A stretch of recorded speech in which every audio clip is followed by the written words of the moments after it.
સુરતના ઉધના વિસ્તારમાં સોલપુર કમ્પાઉન્ડમાં લિફ્ટમાં માથું છુંદાઈ જતા મહિલાનું ઘટનાસ્થળે જ મોત. સાડીનો છેડો અટવાઈ જતા માથું લિફ્ટના દરવાજા અને ફ્લોર વચ્ચે દબાઈ ગયું. ઉધનાની ચરી બનાવતી ફેક્ટરીમાં દુર્ઘટના. સુરતના ઉધના વિસ્તારમાં આવેલ સોલપુર કમ્પાઉન્ડ ઇન્ડસ્ટ્રીયલ સોસાયટીમાં આવેલી ચરી બનાવવાની ફેક્ટરીમાં અત્યંત દુઃખદ ઘટના બની છે. લિફ્ટમાં ફસાઈ જવાના કારણે 42 વર્ષીય મહિલાનું માથું છુંદાઈ જતા કરુણ મૃત્યુ થયું છે. મૃતક મહિલાની ઓળખ પિંકી કુમારી વિરેન્દ્ર પ્રસાદ તરીકે થઈ છે. આ ઘટના બાદ ફેક્ટરીમાં કામ કરતા અન્ય શ્રમિકોમાં ભય અને શોકનો માહોલ ફેલાઈ ગયો છે. મહિલા 7 મહિનાથી કામ કરી રહી હતી.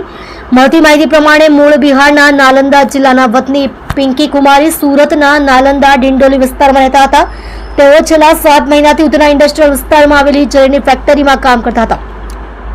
ફેક્ટરી 4 માળની છે. પ્રાપ્ત માહિતી અનુસાર પિંકી કુમારી ગ્રાઉન્ડ ફ્લોર પરથી લિફ્ટનો ઉપયોગ કરીને ઉપરના માળે જઈ રહ્યા હતા. તે સમયે અચાનક તેમની સાડીનો છેડો લિફ્ટમાં ફસાઈ ગયો હતો.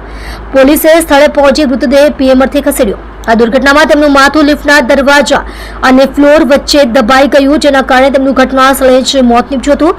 આ ભયાનક ઘટનાની જાણ થતાં જ ફેક્ટરીના અન્ય કર્મચારીઓમાં ગભરાટ ફેલાઈ ગયો હતો. તાત્કાલિક સ્થાનિક પોલીસને જાણ કરવામાં આવી. ઉધના પોલીસ સ્ટેશનનો સ્ટાફ ઘટના સ્થળે પહોંચ્યો અને મૃતદેહને બહાર કાઢી પોસ્ટમોર્ટમ માટે હોસ્પિટલ મોકલી આપ્યો. પોલીસે સમગ્ર ઘટના અંગે વધુ તપાસ હાથ ધરી છે.